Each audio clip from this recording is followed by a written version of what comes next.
प्यारे बच्चों नमस्कार। मैं साबुद्दीन अंसारी आपके अपने यूट्यूब चैनल मैथ स्टडी में आप सभी का मैं स्वागत करता हूं। आज हम लोग नया चैप्टर जिसका नाम समांतर श्रेणी है और ये अध्याय 5 है, इसको हम लोग पढ़ेंगे।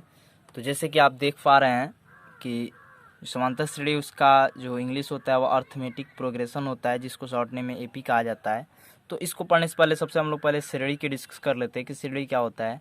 तो यदि किसी संख्या समूह को लिखने में एक निश्चित समय का पालन, निश्चित नियम का पालन किया गया हो तो उसे श्रेणी कहते हैं। जैसे मान लीजिए कि उदाहरण के लिए देख लीजिए, यहाँ पर 1 2 3 4 5 यहाँ पे दिया गया पहला जो उदाहरण है 2 4 6 8।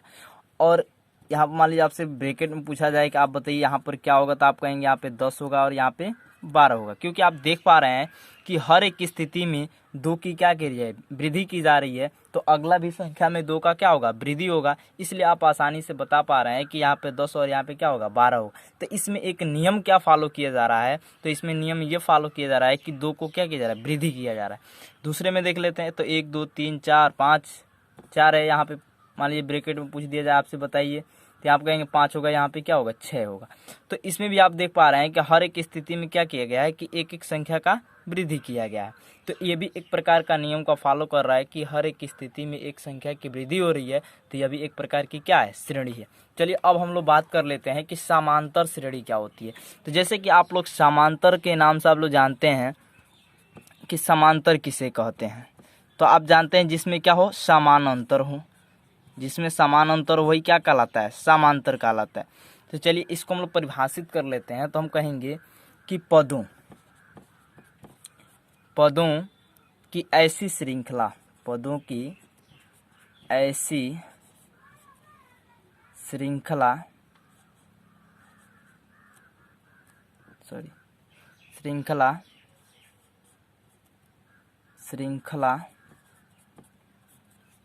जिनके बीच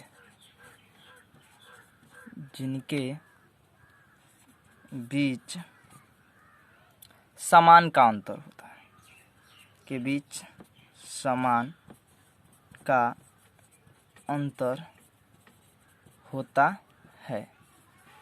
तो इसमें देखिए कि समान का अंतर होता है वो क्या कहलाता है, समांतर श्रेणी कहलाता है। यानी हर एक स्थिति में उसके बीच का जो अंतर होगा वह क्या होगा, समान होगा। जैसे यहाँ पर उदाहरण ले लेते हैं हम लोग, जैसे उदाहरण में देख लीजिए, जैसे मान लीजिए हम लोग 3, उसके बाद से ले लेते हैं 7, फिर आप ले लेते हैं 14, फिर ले लेते हैं आप सॉरी यहाँ पे 3 7 11, फिर 15, फिर 19, उसके बाद से आप 23। तो यहाँ पर देख पा रहे हैं कि हर एक पद, यानी इनके बीच के पद को देख लेते हैं। तो ये आपका यह जो पद कहलाता है, इसको मैं यहाँ पर बता दे रहा हूँ कि इसको हम लोग प्रथम पद कहते हैं। इसको यानी पहला जो आपका संख्या होता है, यानी पहला जो समूह का संख्या होता है वह आपका प्रथम पद कहलाता है, जिसको हम लोग स्मॉल ए से डिनोट करते हैं, यानी छोटा लेटर के ए से डिनोट करते हैं।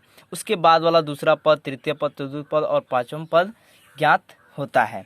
तो चलिए इसमें हम लोग जांच कर लेते हैं कि कैसे इसका जो है हम लोग समान अंतर पहचान पाएंगे। तो हम क्या करेंगे कि दूसरे पद में से पहले पद को घटाएंगे। जैसे मान लीजिए 7 माइनस करते हैं 3, तो बराबर आपका आएगा 4। फिर आप देखिए कि 11 में से आप अब द्वितीय में से आप तृतीय में से द्वितीय को घटाकर देख लीजिए, यानी आप देखिए कि इनके बीच यह जो आपका संख्या, मान लीजिए कि यह आप A1 निकाले, है ना, सॉरी इसको हम लोग निकाले तो 4 अंतर आया। फिर दूसरे कंडीशन में देखते हैं, दूसरे स्थिति में तो 11 माइनस आप जब 7 करोगे तो इस पर भी क्या आएगा, 4 आएगा। फिर तीसरे स्थिति में देख पा रहे हो कि जब 15 में से आप 11 को घटाओगे तो फिर इसकी स्थिति में भी क्या आएगा, 4 आएगा। यानी इन दोनों की स्थिति में आप देख पा रहे हो कि 4 आ पा रहा है। फिर इनके और इनके बीच की स्थिति भी कितनी आ रही है, 4 रही। फिर इनकी और इनकी स्थिति भी कितनी आ रही है, 4 की आ रही है। यानी हर एक स्थिति में जो है आप देख पा रहे हैं कि 4 4 इन समान का अंतर हो रहा है, यानी समान रूप से ये क्या कर रहा है, बढ़ रहा है। तो यह जो आपका कहलाता है ये एक प्रकार से क्या कहलाएगा, समांतर श्रेणी कहलाएगा। चलिए इसके बाद हम लोग बात कर लेते हैं, इसमें एक चीज और आता है जिसका नाम होता है सारवंतर। सर्वांतर। अब देखिए सर्वांतर क्या होता है, तो हम सर्वांतर को बताने के लिए देखिए कि जब किसी भी श्रेणी में जो अंतर होता है समान होता है, जो अंतर क्या होता है, समान होता है। जो अंतर यानी निकल करके आता है, यह जो संख्या कहलाता है, यही आपका क्या कहलाता है, सर्वांतर कहलाता है, यानी समान अंतर कहलाता है। जब आपका सर्वांतर समान होगा, यानी इनके दो पदों के बीच, कह सकते हैं कि ऐसे श्रेणी जिनके दो पदों का बीच है ना का अंतर समान हो, या जो अंतर होता है वही क्या कहलाता है, सर्वांतर कहलाता है। जैसे मान लीजिए इन दोनों पदों के बीच का अंतर क्या है, 4 है, तो ये आपका क्या कहलाएगा, 4 सर्वांतर कहलाएगा। अब देखिए सर्वांतर लिख देंगे यहाँ पर, किसी दो पदों के बीच के अंतर को सर्वांतर कहते हैं।